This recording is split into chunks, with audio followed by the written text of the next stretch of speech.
LA시가 2028 하계올림픽 유치를 최종 승인했습니다.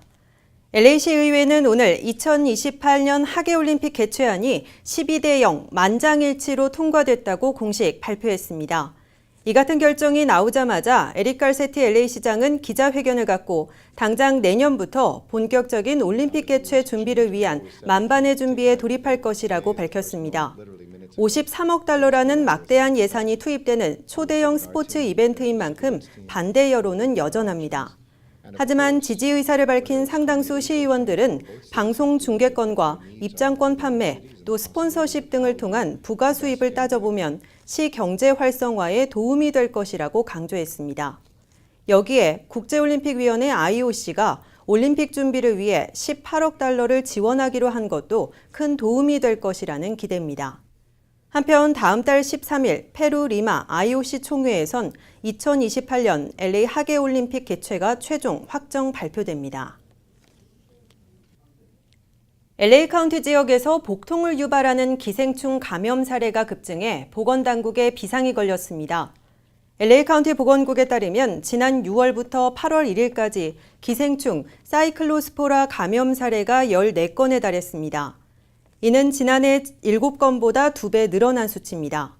보건국은 최근 보고된 사이클로스포라 감염 사례의 원인은 확인되지 않았지만 라즈베리와 바질, 살란트로 등 농산물 또는 식수를 통해 감염될 수 있다고 밝혔습니다.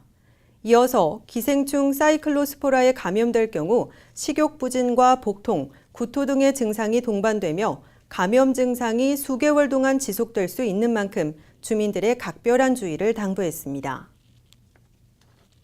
한국의 과학기술연합대학원 대학교 UST가 미주 한인과학기술인재 유치를 위한 더블 유턴 로드맵을 발표했습니다. UST는 오늘 LA 한인타운에서 기자회견을 갖고 세계적인 인재 확보 경쟁에 능동적으로 대응하기 위해 더블 유턴 로드맵을 수립하고 이를 홍보하기 위해 LA를 찾았다고 밝혔습니다.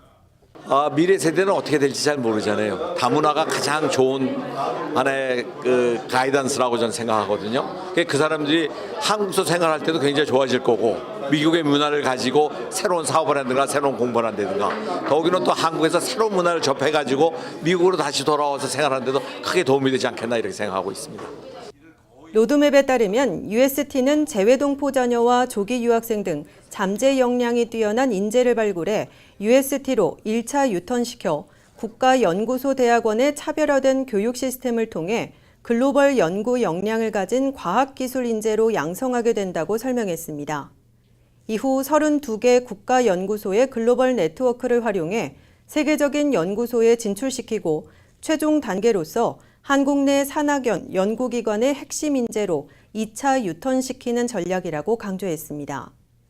UST 학생들은 국가연구기관에서 연구 교육 활동을 수행함에 따라 등록금 전액 지원은 물론 매달 박사과정은 최소 160만 원, 석사과정은 최소 120만 원 이상의 생활비를 지급받게 됩니다. UST는 과학기술정보통신부 직할 교육기관으로서 32개 정부 출연 연구기관에 대학원 기능을 부여하며 미래 유망 국가전략 과학기술 분야 고급 인재를 양성하는 한국 유일의 국가연구소 대학원입니다. LA시의회가 대한민국 광복 72주년 선포식을 거행했습니다. LA시의회는 오늘 오전 LA시청 시의회 전체 회의실에서 허브에슨 LA시장과 데이빗 시의원 주도로 대한민국의 광복 72년을 기념하고 인정하는 선포식 행사를 개최했습니다. 데이빗 시의원은 LA시의회가 매년 대한민국의 광복절을 기념하는 행사를 하는 것은 매우 의미 있는 일이라면서 코리안 아메리칸을 대변하는 시의원으로서 광복절을 LA시가 인정하는 이 일을 할 수 있어서 뜻깊다고 밝혔습니다.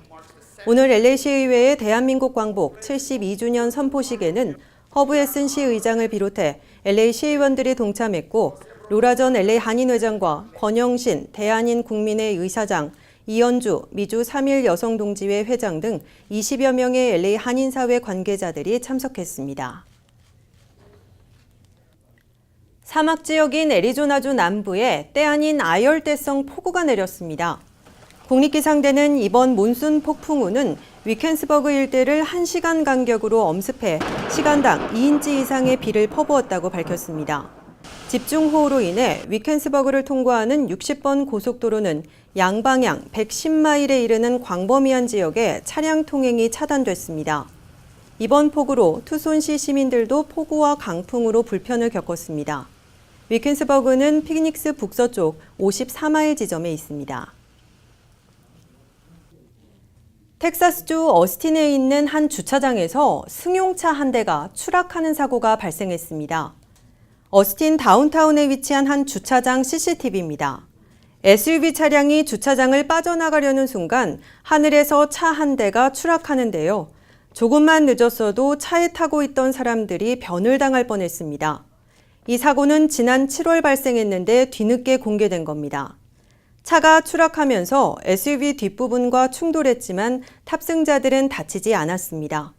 승용차 운전자는 병원으로 후송됐으며 병원에서 치료를 받은 후 퇴원했다고 병원 측은 밝혔습니다. 지난해 9월에도 같은 주차장 9층에서 SUV가 추락하는 사고가 발생한 바 있습니다. 세계 최대 차량 공유업체 우버의 음식 배달 서비스인 우버이츠가 한국에 상륙했습니다. 알렌 펜 우버이츠 아시아 총괄 대표는 한국 시간으로 어제 서울 용산구 한남동 D 뮤지엄에서 기자 간담회를 열고 어제 서울 강남 등 일부 지역에서 서비스를 개시한다고 밝혔습니다. 우버이츠 앱 서비스는 2015년 캐나다 토론토에서 처음 선보였으며 서울은 세계에서 112번째 도시로 이 서비스가 제공됩니다. 우버이츠는 기존에 있는 차량 호출 어플리케이션과 동일한 기술을 바탕으로 운영되는 배달 대행 서비스 앱입니다. 이용자가 앱으로 원하는 식당에 음식을 주문하면 해당 식당과 근거리에 있는 배달 파트너인 배달원과 연결돼 음식을 배달받는 서비스입니다. 서울에서는 장진호 식당, PF챙 등 유명 레스토랑 등을 포함해 200개 레스토랑과 파트너 관계를 맺고 협업합니다.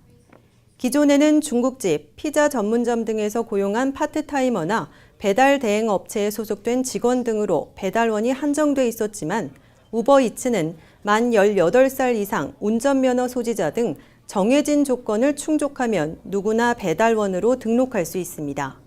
이에 따라 배달 파트너로 등록한 사람은 누구나 원하는 시간에 배달하고 수수료를 벌 수 있습니다. 잠시 후에 이슈 포커스가 이어집니다.